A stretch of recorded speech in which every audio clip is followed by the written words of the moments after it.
በስመ አብ ወወልድ ወመንፈስ ቅዱስ አሃዱ አምላክ ዘላለም ሥላሴ። እግዚአብሔር በጌትነቱ ያለ ምስጋና ገንዘብ የሆነ አምላክ ዘመንም የማይቆጠርለት ከዘመናት በፊት የነበረ ፍጥረታትን ሁሉ ያለ ድካም የፈጠረ የቸርነቱ ባህረ ሙላትም የማይለካ ቅድመ ዓለም የነበረ ሊያዩት የማይቻል ስውር ሊቀርቡት የማይቻል እሳት ሊዳስሱት የማይቻል የኃይል መንፈስ ኃያላን ሊቋቋሙት የማይቻላቸው የማይሾሙት ንጉሥ በቸርነቱ አባታችን በመለኮትነቱ አምላካችን ፀሐይን በቀን ጨረቃና ከዋክብትን በሌሊት ያሰለጠነ ሳይገባን እንዲገባን አድርጎ ምሕረት ርኅራኄው ይቅርታውን አብዝቶልን በምሕረቱ አደባባይ ቃሉን ሰምተን እንድናርፍ የጠራን የአባቶቻችን አምላክ ቅዱስ እግዚአብሔር እሱ ነውና ስሙ ለዘላለም የተመሰገነ ይሁን። አምላክ ወላዲተ አምላክ በረከቷን ጣዕሟን ፍቅሯን ታሳድርብን። የተወደዳችሁ የልዑል እግዚአብሔር ቤተሰቦች በዚህ ሰዓት ይህንን ድምፅ የምትሰሙ በዚህም የእግዚአብሔርን ቃል የእግዚአብሔርን ሐሳብ የምትካፈሉ ውድ ኢትዮጵያውያን ኦርቶዶክሳውያን በሁላችሁ የእግዚአብሔር የአምላካችን ጸጋና ሰላም ይብዛላችሁ። ዛሬ እንደሚታወቀው በኢትዮጵያ ኦርቶዶክስ ተዋሕዶ ቤተክርስቲያን የዐቢይ ጾም ወይም ጾም ከጾመ ኢየሱስ አራተኛውን ሳምንት ይዘናል። እዚህ ያደረሰን አምላካችን ክብርና ምስጋና ለስም አጠራሩ ይሁን።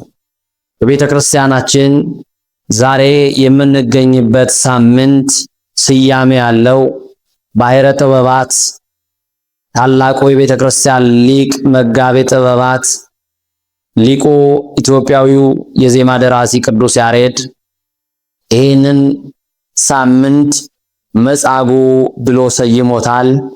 በዚህ ዕለት ጌታችን መድኃኒታችን ኢየሱስ ክርስቶስ ሕመምተኞችን እንደፈወሰ ለዘመናት በአልጋ ቁራኛ በደዌ ዳኛ ደቀው ተስፋ አጥተው በመንገድ ዳር በመጠመቂያ ስፍራ ተጥለው የቆዩትን እግዚአብሔር እንዳነሳቸው የተረሱትን እንዳስታወሰ የምናስብበት ዕለት ነው።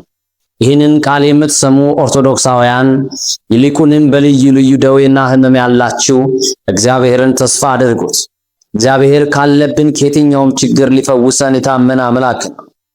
ለዚህ ነው መዝሙረኛው ቅዱስ ዳዊት በመዝሙር 3 ላይ ማዳን የእግዚአብሔር ነው ይለናል። እግዚአብሔር አዳኝ ነው። እግዚአብሔር ፈዋሽ ነው። የምድር ባለጠጎችን የምድር ጠቢባንን እንደምንታመነው ሁሉ እነሱ ከምድር የተገኙትን የእጽዋትን ውጤት ቀምመው መድኃኒት እንደሚሉት የተሻለው መድኃኒት እግዚአብሔር ስለሆነ የተሻለው ተስፋችን እግዚአብሔር ላይ እንድንደገፍ እሱ ምሕረት እንድናገኝ እግዚአብሔር ሁላችንንም በቸርነቱ ይርዳል። እንግዲህ የዛሬው ሳምንት መጻጉዕ ነው። መጻጉዕ ማን ነው? ምንድነው የተደረገለት የሚለውን ከራሳችን ሕይወት ጋር እያመሳከርን እናያለን። ጌታ መንፈስ ቅዱስ ሕይወታችንን እየዳሰሰ እንዲያስተምረን ከስብራታችን የሚጠግነን መንፈስ ቅዱስ ነውና የሚያጽናናን መንፈስ ቅዱስ ነውና እንደገና ለሱ እንድንመቸው አድርጎ መንፈስ ቅዱስ አስተካክሎ በቃሉ ይስራል። የቅዱስ ዮሐንስ ወንጌል ምዕራፍ 5 ላይ ታሪኩ ተቀምጦ እናገኛለን። እንዲህ ነው የሚለው የዮሐንስ ወንጌል ምዕራፍ 5 ቁጥር 1 ጀምራችሁ ከዚህም በኋላ በአይሁድ በዓል እንዲሆነ ጌታችን ኢየሱስ ወደ ኢየሩሳሌም ወጣ። በኢየሩሳሌምም በበጎች በር አጠገብ መጠመቂያ ነበረች ይላል። የክብር ባለቤት ኢየሱስ ክርስቶስ ወደ ኢየሩሳሌም ከተማ ሲገባ 5 መመላለሻ የነበረባትን የመጠመቂያ ስፍራ ጎበኘ ይላል።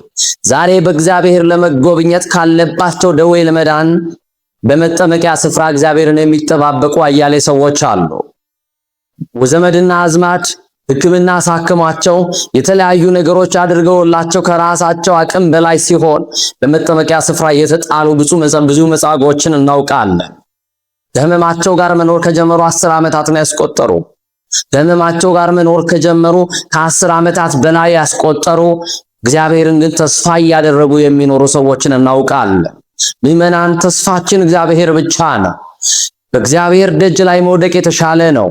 በዓለም ገንዘብ ቢኖረን ጤና ቢጎልብን ገንዘባችን ጤናችንን ካልመለሰልን የገንዘብ ጥቅሙ ምንድን ነው? ትልቁ ሀብት እግዚአብሔር ነው። ትልቁ ሀብታችን ጤና ነው ወገኖቼ። ጤና የሚገኘው ደግሞ በሳንቲም አይደለም። ጤና የሚገኘው በእግዚአብሔር ነው። ራሳችንን ከኃይለኛው ከእግዚአብሔር በታች ካዋረድን የጎደለን ነገር ሁሉ በእግዚአብሔር ቸርነት ይሞላል። እንዲህ ነው የሚለው፣ በኢየሩሳሌምም በበጎች በር አጠገብ መጠመቂያ ነበረች፣ ስሟን በዕብራይስጥ ቤተሳይዳ ትባላለች ይላል።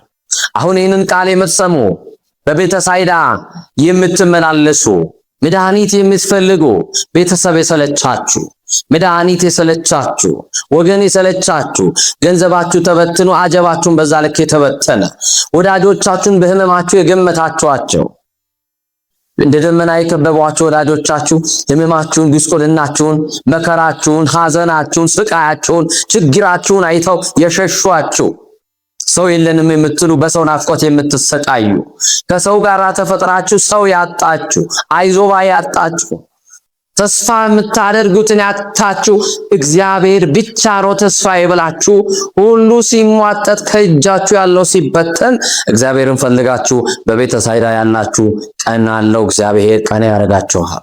እግዚአብሔር ቀን አለው። በየትኛው ሰዓት እንደሚሰራ አናውቅም።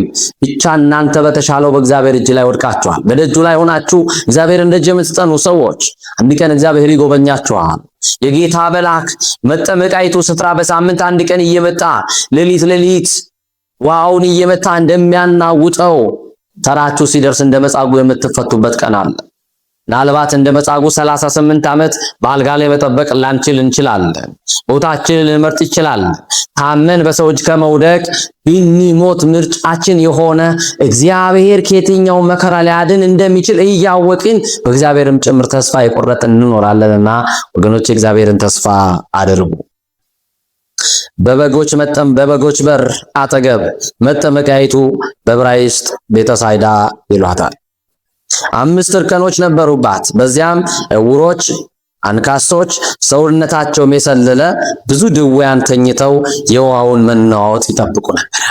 ብዙ ድውያን አሉ፣ መጋረጃ የተጋረደባቸው የጌታን ቀን የሚጠብቁ።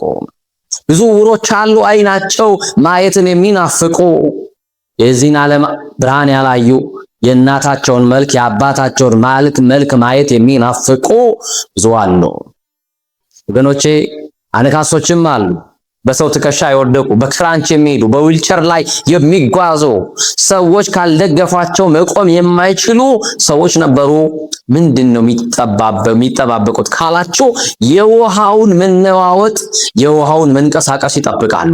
ውሃውን የሚያነዋውጠው ነፋስ አይደለም። ውሃውን የሚያነዋውጠው የሆነ አጥማቂም አይደለም። የጌታ መልአክ ያሳርፋል። የጌታ መልአክ ውሃውን ለማነዋወጥ በበትረ መስቀሉ ሊመታው ውሃውን የሚባርክበት ሰዓት አለ። ውሃው ሲንቀሳቀስ የጌታ መልአክ መጥቷል ማለት ነው ብለው ቀድመው የገቡ ሰዎች ካለባቸው ደዌ ሁሉ ይፈወሱ ነበር ይላል። ውሃው ብቻ እስኪነዋወጥ ነው የሚጠብቁት። የጌታ መልአክን ይጠብቃሉ። እመኑኝ፣ የጌታን መልአክ አንድ ቀን የምትጠባበቁ እግዚአብሔር ሲጎበኛችሁ የሚፈታ መልአክ ይልክላችኋል። እግዚአብሔር ሲጎበኛችሁ የሚያነሳ መልአክ ይልክላችኋል። እግዚአብሔር ሲጎበኛችሁ ከደዌ የሚፈውስ ሐኪም የሆነ መልአክ ይልክላችኋል። የሚያጠምቅ ብቻ አይደለም፣ የሚያድን የሚፈውስ መልአክ። መጻጉዕ የሚጠባበቀው እግዚአብሔርን መልአክ ነው። ውሃውን የሚያነዋውጠው፣ ውሃውን ወደ ጸበልነት የሚቀይረውን መልአክ፣ ውሃውን የሚባርከውን መልአክ፣ የፈውስ መልአክ፣ የሚፈታ መልአክ፣ የሚያድን መልአክ፣ ሐኪም የሆነውን መልአክ ይጠብቀው ነበር።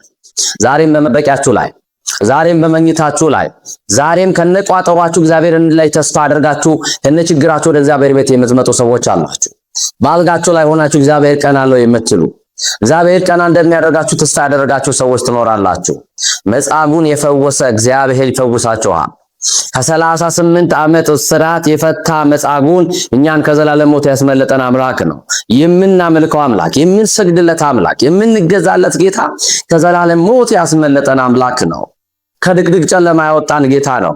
ከአጋንንት እስራት የፈታን አምላክ ነው። ወደ ርስታችን ከተማ ያስገባን አምላክ ነው። መንግስቱን ያወረሰን ጌታ ነው። ስለዚህ ተስፋ አድርጉ ክርስቲያኖች፣ እግዚአብሔር ላይ ተስፋ አድርጉ። በእግዚአብሔር ተስፋ አይቆረጥም።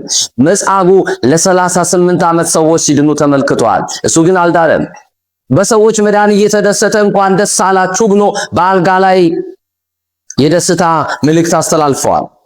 ግን እሱ አንድ ቀን እንዳለው ያውቃል። አጥንቱ አልቋል፣ ስጋው አልቋል፣ በጅማት ነው፣ ቆዳው በላዩ ላይ ተጣብቋል። የሚያዩት ሰዎች የሚያሳቅቅ አካሉን እያዩ እያዘኑ ከንፈር እየመጠጡለት ያልፋል። 38 ዓመት አልጋ ላይ እንደቆየ የእግዚአብሔርን ታምር ሰው ሁሉ አይቷል።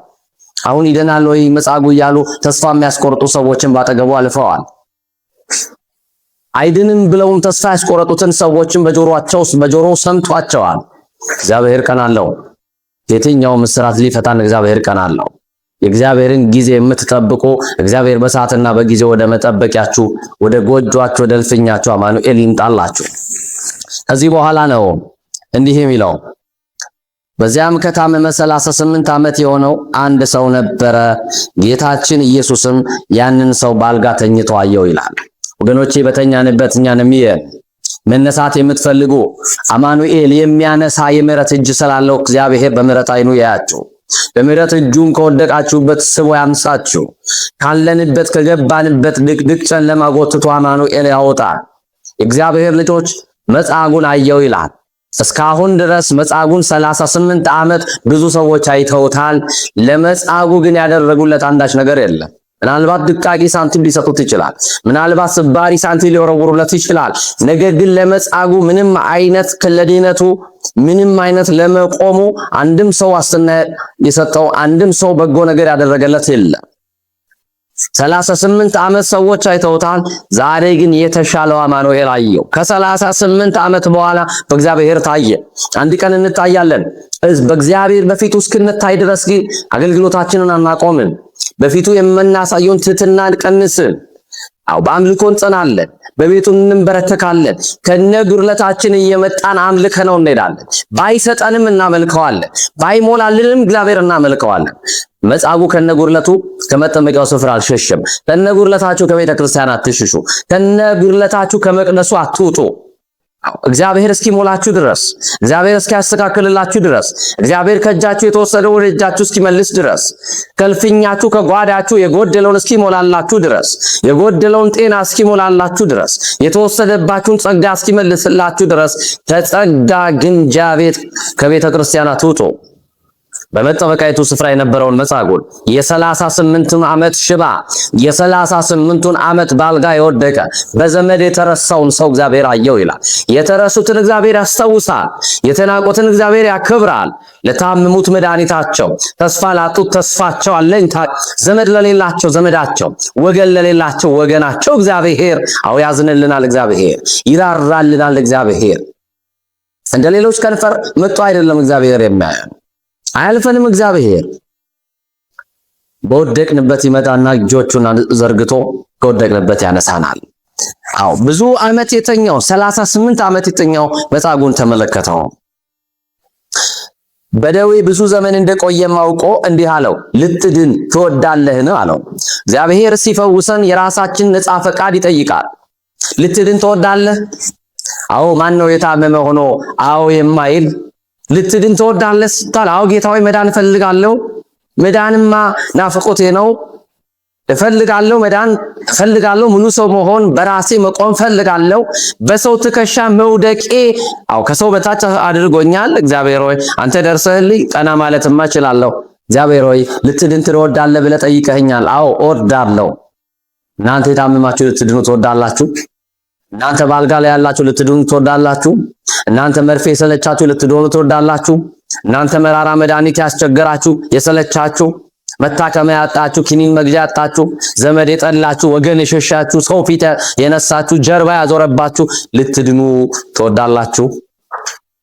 ልንድን እንወዳለን። የመጻጉዕ መልስ ግን ከዚህ የተለየ ነው። ልትድን ትወዳለህ ብሎ ጌታ ጠየቀው። ድውዩ መልሶ መጻጉዕ መልሶ እንዲህ አለ፣ አዎን ጌታ ሆይ ካለ በኋላ ግን የሚል ቃል ተጠቀመ። አዎ ብሏል። ግን የሚለው ቃል ደግሞ አዎ ለማለቱ ለፈቃደኝነቱ አፍራሽ ነው። እንዲህ አለ፣ ጌታ ሆይ ውሃው በተናወጠ ጊዜ ወደ መጠመቂያው የሚያወርደኝ ሰው የለኝም አለ። ወደ መጠመቂያ የሚወስዳቸውን ሰው ያጡ ሰዎች አሉ። ወደ ጸበል ስፍራ ሄደው መዳንም የሚናፍቁ ሰዎች ግን የሚወስዳቸው ሰው አጥተው ተስፋ የቆረጡ ሰዎች አሉ። በር ተዘግቶባቸው እንዲህ ያለ ቦታ ውሰዱን፣ ብንሞትም እንሙት ውሰዱና ጣሉን የሚሉ እግዚአብሔርን ቀን የሚጠባበቁ ሰዎች አሉ። ግን ሰው የላቸው። ከሰው መካከል ተፈጥረው ሰው ያጡ ሰዎች አሉ። በወገን መካከል እየኖሩ ወገን ያጡ ሰዎች አሉ። በዘመዳቸው የተጠሉ ሰዎች አሉ። ዘመድ ባዕድ የሆነባቸው፣ ወዳጅ ጠላት የሆነባቸው ሰዎች አሉ። እኔ ግን ሰው የለኝም አለ። ባጠገብ የነበሩ ሰዎች ሁሉ ርቀውኛል። የማውቃቸው ሰዎች እንደማያውቁ ያልፉኛል። ዘመድ ሸሽቶኛል። የሥጋ ዘመዶቼ ጠልተውኛል። ቤተሰቦቼ ክደውኛል። በአልጋ ተጥዬ ወድቄአለሁ። ዘመዴ እግዚአብሔር ነው። ተስፋዬ እግዚአብሔር ነው። መድኃኒቴ እግዚአብሔር ነው። የሚያኖረኝ እግዚአብሔር ነው። የሚመግበኝ እግዚአብሔር ነው። በአልጋም በውድቅ ደግሞ የሚጠብቀኝ እግዚአብሔር ነው። ግን እኔ ሰው የለኝም አለ። ከሰው የተሻለው ደርሶለታል እኮ። በዘመድ መካከል ብንሰበሰብ ምን ያደርጉልናል? ከሽባነታችን አይተረትሩን፣ ለዕውርነታችን መፍትሄ አይሰጡን፣ ብርሃን አይሆኑን፣ ከደዌያችን አይፈውሱን። በዘመድ መካከል ተቀምጠው ሰው የናፈቃቸው አያሌ ሰዎች አሉ። ሰው የለኝም አለ። እኔ በምመጣበት ጊዜ ሌላው ቀድሞኝ ይወርዳል። አቅም ያለው፣ ጉልበት ያለው፣ ዘመድ ያለው፣ ደጋፊ ያለው፣ ምርኩዝ ያለው ቀድሞኝ ይሄዳል። እኔ ግን ሰው የለኝም፣ እኔ ግን መከታ የለኝም አለ። ጌታችን መድኃኒታችን ኢየሱስ ክርስቶስ ለስም አጠራሩ ክብር ምስጋና ይግባውና እንዲህ አለው፣ ተነስና አልጋህን ተሸክመ በሰላም ሂድ አለው። አልጋህን ተሸከመ አለው። 38 ዓመት መጻጉዕን የተሸከመው አልጋው ነው። 38 ዓመት መጻጉዕ የወደቀው በአልጋው ነው። 38 ዓመት በደዌ የደቀቀበትን አልጋ፣ ለ38 ዓመት ያነባበትን አልጋ፣ ለ38 ዓመት ያቃሰተበትን አልጋ፣ ለ38 ዓመት የተጨነቀበትን አልጋ ዛሬ ጭንቀትን ከእግር በታች የተራራን ያክል ያም የገዘፈው ታሪክት የሜዳ እንደ ሜዳ ቀሎልሃል፣ ተሸከመው አልጋህን አለው። የተሸከመን ተሸከመዋል፣ የያዘን ያዘው አለው። እኔ ደረስኩልህ፣ እኔ አባት ደርሼልሃለሁ። እኔ ያለው መከራ የለም፣ እኔ ያለው ስቃይ የለም። ከዛሬ ጀምሮ እኔን ካገኘበት ሰዓትና ጊዜ ጀምሮ ስቃይ አበቃልህ፣ መከራ አበቃልህ፣ ደዌ አበቃልህ አለውና እግዚአብሔር አልጋህን ተሸክመ ሂድ አለው። ወዲያውም ሰውየው ድኖ አልጋውን ተሸክሞ የመቆምን ኃይል አገኘ። ወገኖቼ ልጠይቃችሁ፣ እንኳን ለ38 ዓመት ለ30 ቀን ለአንድ ወር በአልጋ ብንወድቅ አልጋን ለመሸከም የሚያስችል ኃይል እናገኛለን ወይ? እንኳንስ አልጋ ለመሸከም ኃይል እናገኝ፣ ራሳችን ችለን ለመቆም ኃይል እናገኝ። ምናልባት ሬዚስታንስ ላይኖረን ይችላል። በራሳችን መቆም ላንችል እንችላለን። መጻጉዕ ግን አልጋን እስከ መሸከም ድረስ የሚያበቃ ኃይል ከጌታው ከአምላኩ ከኢየሱስ ክርስቶስ ታድለው። ተሸከምና ሂድ አለው። ያም ቀን ሰንበት ነበረ። ሰንበት የምንፈታባት ዕለት ናት። ሰንበት የምንድንባት ቀን ናት። ጌታ የሚጎበኘን ቀን በሰንበት ነው። በሰንበት አትተኙ ምዕመናን። ይህንን ቃል የምትሰሙ፣ ይህን ድምፅ የምትሰሙ ኦርቶዶክሳውያን፣ ሰንበት የአምልኮ ቀን ናት። ሰንበት የእግዚአብሔር ቀን ናት። ሰንበት የእረፍት ቀን ናት። ሰንበት የቅድስና ቀን ናት። ራሳችን ለእግዚአብሔር የምንለይባት ቀን ናት። በሰንበት እስረኛ የምንጠይቅበት ቀን ነው። በሰንበት የታሰረው የምንፈታበት ቀን ነው። በሰንበት የተጣላን የምናስታርቅበት ቀን ነው። በሰንበት የታረዘ የምናበላበት ቀን ነው። በሰንበት የተራቆተን የምናለብስበት ቀን ነው። ስለዚህ ያም ቀን ሰንበት ነበር። የ38 ዓመት እስራት የተፈታው በሰንበት ነው። ከእስራታችሁ መዳን የምትፈልጉ በሰንበት ወደ ቤተ ክርስቲያን ነው። ከእስራታችሁ መፈታት የምትፈልጉ በሰንበት ቅዳሴ ስሙ። በሰንበት ሰዓታት ቁሙ። በሰንበት ወንጌል አዳምጡ፣ ተአምር ስሙ። ስለዚህ መጻጉዕ በሰንበት ተፈወሰ። አይሁዳውያን ቢያንጎራጉሩ ያዳነው አልጋን ተሸከም ያለው ማን እንደሆነ መጻጉዕ መሰከረ። ዛሬም ከብዙ እስራት የፈታን እግዚአብሔር እንደሆነ ልንመሰክር ይገባናል። መጻጉዕን የፈታ መጻጉዕን የፈወሰ እግዚአብሔር እኔና እናንተንም ካለንበት ችግር እንዲፈውሰን አምላካችን እግዚአብሔር በቸርነቱ ይርዳል። እግዚአብሔር ቸርነት የድንግል ማርያም አማላጅነት ከሁላችን ጋር ይሁን። ለዚህ ቤት እንግዳ የሆናችሁ ቤቱን ሰብስክራይብ በማድረግ አገልግሎቱን ለብዙዎች ተደራሽ እንድታደርጉ በእግዚአብሔር ስም ጥሬን አስተላልፋለሁ። እግዚአብሔር መንፈስ ቅዱስ ሁላችንም ይጠብቀን። የአብ የወልድ የመንፈስ ቅዱስ ጸጋና በረከት በሁላችን ላይ ይደር። አሜን።